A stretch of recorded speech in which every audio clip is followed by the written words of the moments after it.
जी अस्सलाम वालेकुम। आज का टॉपिक माइटोसिस और मियोसिस का कंपैरिजन करना है। इसको डिफरेंशिएट करना है, दोनों क्या डिफरेंस है माइटोसिस और मियोसिस के अंदर। बेसिकली आज का जो टॉपिक है ये एमडी कैट के लिहाज से हम देखेंगे कि कहाँ कहाँ से किस किस तरह से एमसीक्यूज बन जाता है माइटोसिस और मियोसिस में कंपैरिजन करके हम देखेंगे।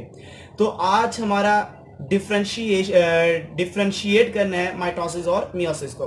बेसिकली अगर दोनों को डिफाइन किया जाए तो माइटोसिस में सबसे मेन जो फीचर डेफिनेशन के लिहाज से जो आपको पता होनी चाहिए वो है same number of chromosome in total cell. मतलब यहां पर देखा जाए तो same number of chromosome in daughter cell. तो डॉटर सेल के अंदर नंबर ऑफ क्रोमोसोम सेम रहते हैं। मियोसिस के अंदर रिड्यूस टू हाफ हाफ हो जाते हैं, reduce to half number of chromosome in daughter cell. तो क्रोमोसोम की तादाद हाफ हो जाती है मियोसिस के अंदर, मगर जो माइटोसिस है वहां पे सेम नंबर ऑफ क्रोमोसोम रहती है। माइटोसिस का जो रिलेशन है वो बॉडी सेल्स के अंदर अंदर है। मतलब कि बॉडी सेल को ज्यादा करना, बॉडी सेल के अंदर क्रोमोसोम की तादाद को मेंटेन करना, मतलब कि एक इंडिविजुअल तक ही जो रहती है वो माइटोसिस है। मगर एक इंडिविजुअल का रिलेशन अगर दूसरे इंडिविजुअल के रिलेशन के साथ जो लिंक करती है वो मियोसिस है। मतलब कि स्पर्म्स और एग मिले तो एक ऑफस्प्रिंग पैदा होता है। स्पर्म के अंदर क्रोमोसोम और एग के अंदर क्रोमोसोम की जो तादाद को मेंटेन करेगा तो वो मियोसिस है। और स्पर्म और एग के मिलने से अगली जनरेशन पैदा होगी। इसका मतलब जो जनरेशन से जनरेशन जो रिलेशन रखती है नंबर ऑफ क्रोमोसोम की वो मियोसिस है। तो यहां पे मैंने पॉइंट बनाया कंसिस्टेंसी ऑफ क्रोमोसोम नंबर। तो माइटोसिस की जो कंसिस्टेंसी है वो सेल टू सेल है, एक सेल से दूसरे सेल। तो जो सेल से सेल तक क्रोमोसोम को नंबर को मेंटेन करती है वो माइटोसिस है। जो जनरेशन टू जनरेशन करती है, जो नस्ल बाई नस्ल करती है वो आपके पास मियोसिस होती है। इसी तरह देखा जाए पेयरिंग या साइनेप्सिस, भाई माइटोसिस में कोई क्रोमोसोम का पेयर नहीं बनता, तो इसलिए यहां पर साइनेप्सिस का प्रोसेस नहीं होता। और मियोसिस में पेयरिंग होती है, साइनेप्सिस होती है, होमोलॉग क्रोमोसोम आपस में करीब आते हैं, वो आपस में एक दूसरे के साथ फ्यूज होते हैं, क्याजमेटा बनाते हैं। इसका मतलब यहां पे साइनेप्सिस का प्रोसेस होता है।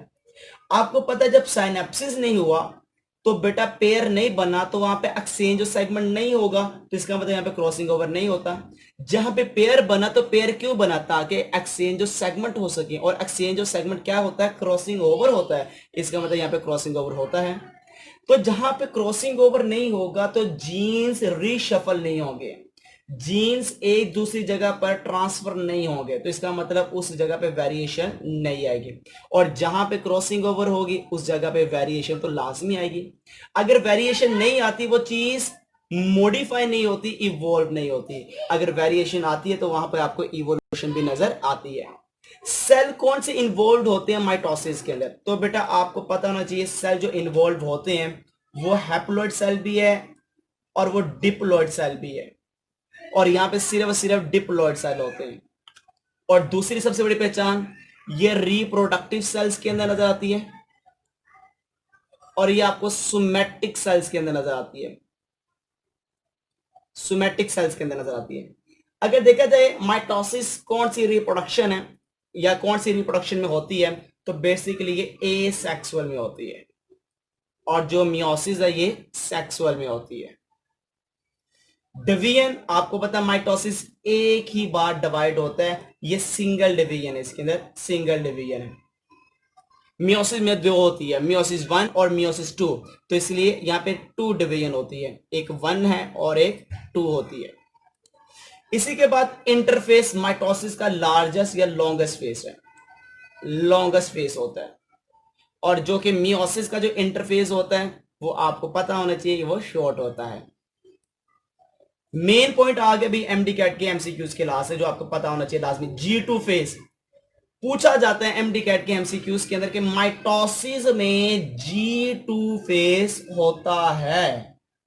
G2 फेस इंटरफेस का पार्ट है। अगर आपने ये लेक्चर नहीं लिया तो इसको आपको लेक्चर लाजमी लीजिएगा, जहां पे आपने G1 G2 और S फेस या G1 एस और G2 फेज पढ़ा हुआ है, वहां पे जाके देखिएगा कि G1 G2 और एस फेज क्या होता है, वो आपको लाजमी लेक्चर लेना चाहिए, जो कि बड़ा ज्यादा इंपॉर्टेंट है। तो बताना चाह रहा हूं कि माइटोसिस के अंदर G2 फेज होता है। मियोसिस के अंदर किताब की वर्डिंग है, और ये एमसीक्यू एमडी कार्ड में आ चुका है कि यहां पर G2 फेज नहीं होता। तो मियोसिस में G2 फेज आपको नजर नहीं आता। डॉटर सेल, माइटोसिस में जो डॉटर सेल है, एक सेल डिवाइड होने के बाद दो डॉटर सेल बनते हैं। मियोसिस में एक सेल डिवाइड होने के बाद 4 डॉटर सेल बनते हैं। पॉइंट क्लियर हो गया। रेप्लिकेशन ऑफ क्रोमोसोम, क्रोमोसोम की डुप्लीकेशन कहां पे होती है, कहां पे नहीं होती, ये भी बड़ा ज्यादा इंपॉर्टेंट पॉइंट है, जो कि आपको मैंने आज समझाना भी है। रेप्लिकेशन ऑफ क्रोमोसोम, मगर आपकी इंफॉर्मेशन बढ़ाने के लिए मैंने ये पॉइंट को ज्यादा डिटेल में बताना है, तो इसको समझिएगा जरा। रेप्लिकेशन ऑफ क्रोमोसोम माइटोसिस में, याद रखिएगा, होती है। मियोसिस में रेप्लिकेशन ऑफ क्रोमोसोम नहीं होती। ठीक हो गया। रेप्लिकेशन ऑफ क्रोमोसोम मियोसिस में नहीं होती और माइटोसिस में होती है। पहले तो मैं ये बता दूं, यहां तक तो आपको सारा पॉइंट क्लियर है। मियोसिस में रेप्लिकेशन वाला पॉइंट आपके माइंड में अभी भी ट्रिकी कर रहा होगा कि यहां रेप्लिकेशन नहीं होती, नंबर ऑफ क्रोमोसोम डुप्लीकेट नहीं होते, तो बेटा नहीं होते, यहां पे डुप्लीकेट नहीं होते। जैसे कि आपको पता है ये 1 सेल डिप्लॉइड है और ये 4 हैप्लोइड सेल बनते हैं। यहां पे रेप्लिकेशन का प्रोसेस क्रोमोसोम का आपको नजर नहीं आता मियोसिस के अंदर। जरा सा आपको डिटेल बताना चाहूंगा मैं। आपको पता है कि जब भी कोई मियोटिक फेज आती है या माइटोसिस आती है या मियोसिस आती है, तो सेल सबसे पहले जाता है इंटरफेस के अंदर। सबसे पहले सेल कहां पे जाएगा, इंटर फेज के अंदर। फिर अगर मियोसिस है तो पहले आपको पता है मियोसिस 1 होगी, फिर सेल एंटर हो जाएगा इंटरफेस के अंदर, और इंटरफेस से गुजरने के बाद फिर अगेन वो चला जाएगा मियोसिस 2 के अंदर। समझिएगा जरा, बड़ा इंपॉर्टेंट पॉइंट बताने लगा हूं। मियोसिस 2 के अंदर चला जाएगा। ठीक हो गया। इंटरफेस आपको पता है G1 होता है, S होता है और G2 होता है। इसी तरह ये G1 है, S है और G2 है। बेसिकली आपकी इंफॉर्मेशन के लिए बता रहा हूं, किताब में आपकी एफएससी की बुक के अंदर ये जिक्र नहीं है, मगर आपको पता होना चाहिए ऐसा कहां कहां पर होता है। मियोसिस 1 का जो इंटरफेज है, इसमें G1 भी है, S भी है और यहां पे G2 ये नहीं होता। इंटरफेस जो मियोसिस 1 का है, याद रखिएगा, G2 फेज नहीं होता। ये मैंने पॉइंट बनाया था G2 फेज, वो मैंने इस पॉइंट के लास्ट से बनाया था, इस पॉइंट के लास्ट से, ये समझिएगा जरा। ठीक हो गया। अब मियोसिस 1 के बाद फिर दोबारा इंटरफेस में जाएगा। अब यहां पे जो इंटरफेस है, यहां पे G1 फेज जो कि मियोसिस 2 का है, यहां पे होता है। G2 फेज मियोसिस 2 का इंटरफेस होता है, यहां पे S फेज नहीं होता। और इस पॉइंट से मैंने एक पॉइंट बनाया था, वो है replication of chromosome. S phase क्या होता है, सिंथेसिस ऑफ क्रोमोसोम या रेप्लिकेशन ऑफ क्रोमोसोम या डुप्लीकेशन ऑफ क्रोमोसोम। तो मियोसिस 2 का जो इंटरफेज है, वहां पे एक एस फेज में सेल नहीं जाता, G1 और G2 में जाता है, ये फेज नहीं होता इंटरफेस मियोसिस 2 का। ये आपको पता होना चाहिए। अब बेसिकली ये पॉइंट तो मैंने आपको इंफॉर्मेशन के लिए बताया, मगर एमडी कैट में एमसीक्यू इसी तरह बनता है, सिंपल तरीके से। क्या बनेगा, एब्सेंट ऑफ G1 S या G2 इन मियोसिस। तो बेटा याद रखना, बुक की लाइन है, बुक में से ये एमसीक्यू बनता है। आपने ये नहीं कह देना कि एस फेज, सर ने बताया था एस फेज, और नहीं नहीं ये नहीं कहना। जो बुक में बताया गया वो इसका नहीं बताएगा, सिर्फ एक फेज का बताएगा। वो क्या है, एब्सेंट जो होता है वो कौन सा है, G2 फेज है। तो आपने इसके ऊपर टिक कर देना कि G2 फेज के अंदर नहीं होता। मगर आपकी इंफॉर्मेशन के लिए मैंने आपको एक चीज बताई कि इंटरफेस जो आपके पास मियोसिस 2 का, वहां पे S नहीं होता, और जो इंटरफेस M1 का, वहां पे G2 नहीं होता। ये मैंने आपको जरा सा क्लैरिफाई किया। आगे रोल है इन दोनों का।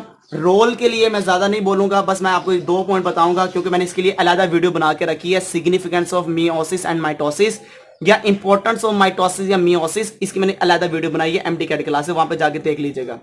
बेसिकली आपको बताता चलो, जो माइटोसिस है ये डेवलपमेंट ग्रोथ में इंपॉर्टेंट है, और ये वेरिएशन, और आपको पता है वेरिएशन के साथ साथ ये गमीटोजेनेसिस गैमेट्स बनाने में मदद देती है मियोसिस। बाकी सारी डिटेल आप अगली उस वीडियो में जाके देखिएगा। Significance of mitosis and meiosis MDCAT class है, या importance of mitosis and meiosis MDCAT class है।